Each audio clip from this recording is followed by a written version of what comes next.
Selamat datang di Virtual Spoiler. Jangan lupa like, komen, subscribe, dan follow.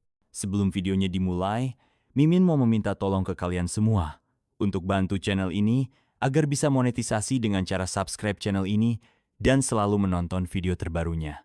Terima kasih. Kita lanjut ke videonya.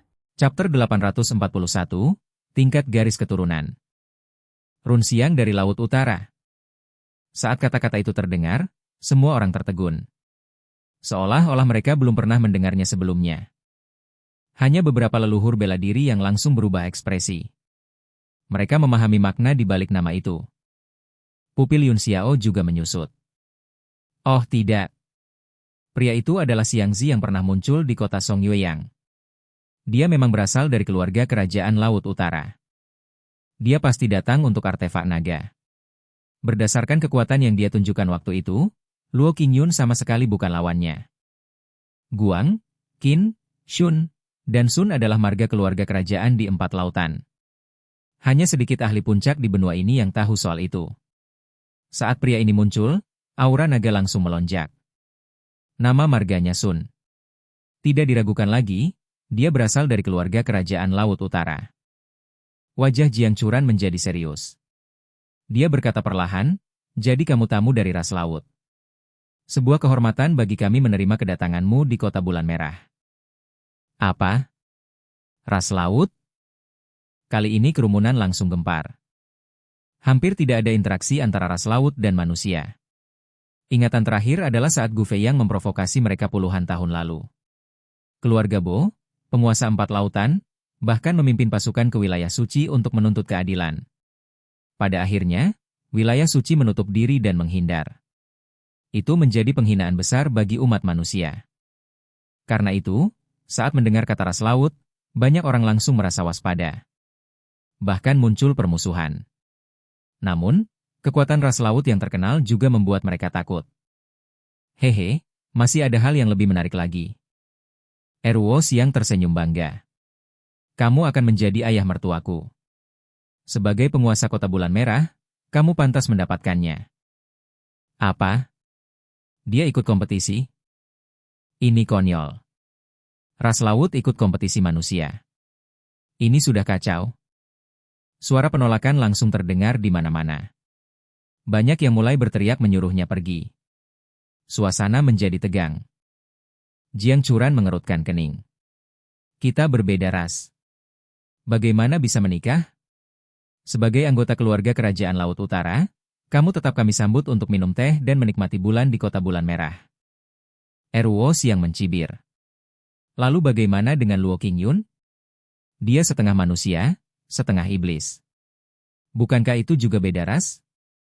Saat kalian mengumumkan kompetisi ini, apakah kalian menjelaskan batasan seperti itu? Aku datang jauh-jauh dari Laut Utara, lalu kalian bilang tidak boleh? Apa kalian sedang mempermainkan ras laut? Wajahnya menjadi dingin. Di akhir ucapannya, aura dingin menyebar dari tubuhnya. Ekspresi orang-orang kota bulan merah berubah. Kata-kata mempermainkan ras laut bukan hal ringan. Apalagi keluar dari mulut anggota keluarga kerajaan Laut Utara. Jiang Churan merasa pusing. Setiap kata yang dia ucapkan sekarang mewakili sikap kota bulan merah. Di depan begitu banyak orang, dia tidak boleh salah langkah. Namun, dia juga tidak bisa menyinggung ras laut. Jika sampai memicu konflik, akibatnya bisa sangat besar. Manusia tidak benar-benar memahami kekuatan ras laut secara keseluruhan. Bahkan wilayah suci pun memilih menghindari konflik. Dengan sifat Jiang Churan yang hati-hati, dia tidak berani mengambil risiko. Namun, Ning Qiue tidak peduli. Dia mencibir dingin. Lelucon. Kota bulan merah yang mengumumkan kompetisi ini. Hak penafsiran ada pada kami. Siapa yang kami izinkan ikut, dia ikut. Siapa yang tidak kami izinkan, silakan pergi. Sekarang, kamu pergi dari sini. Kalau tidak, jangan salahkan aku kalau tidak memberi muka pada ras lautmu. Ekspresi Eruo Siang berubah drastis saat melihat siapa yang berbicara. Pandangannya langsung bergeser. Dia menatap ke samping dengan kaget. Li Yun Xiao. Kamu juga di sini? Ning Qiue, Jiang Churan, Ruan Hongyu, Dan para petinggi lainnya langsung menoleh ke arah Yun Xiao dengan ekspresi aneh.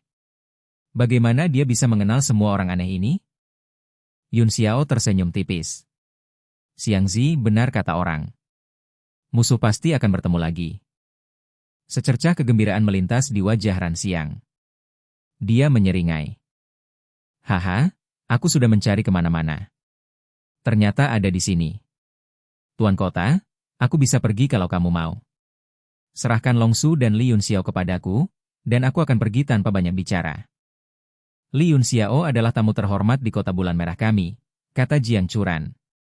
Sedangkan harta rahasia naga adalah mahar putriku. Tidak mungkin kami menyetujui permintaan seperti itu begitu saja. Bagaimanapun juga, aku harus mendapatkan janggut naga itu hari ini. Kalau manusia masih punya sedikit keberanian, biarkan aku ikut dalam pertarungan ini. Kalau tidak, dia mengangkat tangan dengan sikap menghina, lalu menjatuhkannya sambil tertawa sinis. Kalian ini pengecut. Hahaha. Kerumunan langsung meledak marah. Teriakan dan makian terdengar dari segala arah. Sial. Cuma binatang laut, berani mengincar wanita manusia. Pengecut katamu? Kembalilah ke laut dan peluk kaummu sendiri. Berbagai ejekan dan kutukan terus dilontarkan. Jiang Churan semakin pusing. Jika pertarungan ini dilanjutkan dan manusia menang, itu tidak masalah. Tapi kalau kalah, seluruh Kota Bulan Merah akan jadi bahan tertawaan. Ini bukan sekadar soal putrinya, tapi juga kehormatan manusia. Dengan pengalamannya, Jiang Churan tidak bisa menilai kekuatan lawan dengan jelas. Dia hanya merasa bahwa Ran Xiang bukan lawan biasa. Karena itu, dia tidak berani gegabah. Ini cuma pertarungan. Apa susahnya? Di tengah keributan itu, Luo Qingyun berdiri dengan tombaknya melintang. Suaranya dingin, auranya melonjak tinggi. Saat melihat Ran Xiang, emosinya juga bergejolak. Aura di tubuhnya seperti binatang buas yang tertidur, siap bangkit kapan saja. Para seniman bela diri di sekitar arena mundur beberapa langkah. Mereka merasakan tekanan yang belum pernah mereka rasakan sebelumnya, bahkan saat pertarungan Ruan Zimao dan Zhu Shunqi. Hahaha, aku suka keberanianmu. Ran Xiang mencibir sambil melangkah maju. Coba kulihat sejauh mana kemampuan produk cacat sepertimu. Ayo, gunakan seluruh kekuatanmu. Luo Qingyun tidak menjawab. Dia langsung mengangkat tombaknya dan menusuk ke depan. Cahaya keemasan memancar, seperti binatang purba yang membuka taring. Ran Xiang tertegun sejenak. Setetes keringat dingin muncul di dahinya. Serangan ini jauh lebih kuat dari yang dia duga. Awalnya dia ingin bertarung dengan tangan kosong, tapi segera berubah pikiran. Dia juga mengayunkan tombaknya. Dua kekuatan besar bertabrakan. Serangan Luo Hou. Boom! Ledakan dahsyat mengguncang arena. Keduanya terdorong mundur. Penghalang arena bergetar dan memancarkan cahaya berwarna-warni. Semua suara mendadak hilang. Semua orang menahan napas, fokus pada pertarungan. Jiang Churan hanya bisa menghela napas. Pertarungan sudah dimulai. Sekarang dia hanya bisa mengamati. Namun satu hal pasti, dia tidak boleh membiarkan Ran Xiang menang. Jika tidak, Kota Bulan Merah akan kehilangan muka. Hei, senjata apa itu? Ran Xiang menatap tombak di tangan Luo Qingyun dengan mata berbinar. Keserakahan jelas terlihat. Aku menginginkannya. Tombak di tangannya sendiri berasal dari artefak naga. Namun, kekuatan tombak Luo Qingyun terasa bahkan lebih tinggi. Tombak ini sudah punya pemilik. Apa kamu merasa pantas memilikinya? Luo Qingyun mencibir. Setelah membunuh Wenlin, tombak itu seperti hidup kembali. Roh senjata di dalamnya perlahan menyatu dengannya. Kehendak liar dari tombak itu begitu kuat, sampai-sampai kesadarannya sendiri bergetar setiap kali merasakannya. Aku dengar kamu punya banyak harta rahasia naga. Bagus, aku tidak perlu repot mencarinya satu persatu. Tanda emas mulai muncul di tombak itu. Aura kuno menyebar dari tubuh Luo Qingyun. Tubuhnya mulai berubah. Sisik hijau muncul, menutupi seluruh tubuhnya. Sosoknya berubah menjadi wujud naga iblis. Kekuatan liar dan ganas itu menyapu panggung, membuat siapapun yang melihatnya merasa tertekan. Boom! Tubuh Luo Qingyun melesat seketika. Panggung dari senjata tingkat tinggi di bawah kakinya langsung retak dan runtuh, menimbulkan getaran hebat. Jantung para penonton berdegup kencang. Ledakan kekuatan seperti itu hanya mungkin dimiliki oleh tubuh iblis dengan garis keturunan kuno. Dengan tubuh fisik saja, dia sudah cukup untuk melawan seorang ahli bela diri. Pupil Ran Xiang menyempit. Rasa meremehkannya langsung hilang. Dia mendengus dingin. Meski kamu punya tubuh naga, itu tidak sebanding dengan garis keturunanku yang murni. Dia meraung keras. Raungan naga mengguncang langit. Tubuhnya berubah drastis, jauh lebih kuat dibandingkan Luo Qingyun. Tombak Luo Hou di tangannya berubah menjadi tulang panjang berwarna putih, lalu dia langsung menyerang. Tubuh Luo Qingyun tiba-tiba terhenti.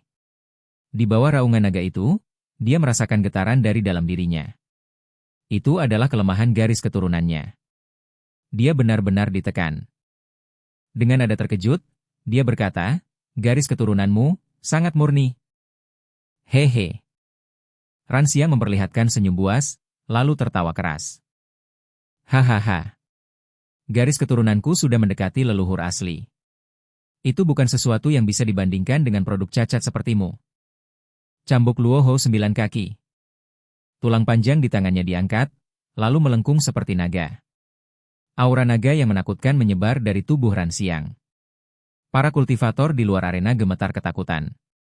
Di bawah tekanan itu, muncul dorongan untuk berlutut dan tunduk. Boom! Tulang naga itu menghantam dengan keras.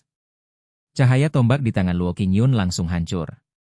Serangan itu menembus energi pelindungnya dan menghantam tubuhnya. Bang! Hanya dengan satu serangan, dada wujud naga iblis Luo Qingyun pecah. Tubuhnya terpental ke tanah. Dia bergetar saat menopang dirinya dengan tombak, tapi kedua kakinya gemetar hebat. Itu bukan sekadar luka. Itu adalah ketakutan dari dalam jiwa. Tekanan garis keturunan membuatnya sulit melawan kekuatan Raja Naga. Semakin dia mengerahkan kekuatan naganya, semakin kuat dorongan untuk berlutut. Sialan! Luo Qingyun yang biasanya tenang akhirnya memaki. Meski tubuhnya ditekan, tekad bela dirinya tidak goyah. Klang! Dia mengatupkan gigi, memaksa tubuhnya berhenti gemetar. Dengan menyeret tombaknya, dia maju lagi. Cahaya tombak menyapu ke segala arah. Namun, para petinggi kota bulan merah hanya bisa menggeleng. Wajah mereka tampak muram. Bukan hanya tekanan garis keturunan. Bahkan mereka pun merasakan aliran ki dan darah menjadi tidak lancar. Ada tekanan yang berat dan tidak nyaman. Dalam kondisi seperti ini, Luo Qingyun hampir tidak punya peluang menang. Wajah Yun Xiao juga berubah serius. Ran Xiang sekarang jauh lebih kuat dibandingkan saat di kota Songyue. Kekuatan naga yang dia tunjukkan mungkin hanya sebagian kecil dari kekuatan aslinya. Terima kasih sudah mendengarkan Virtual Spoiler. Sampai jumpa di pembahasan berikutnya.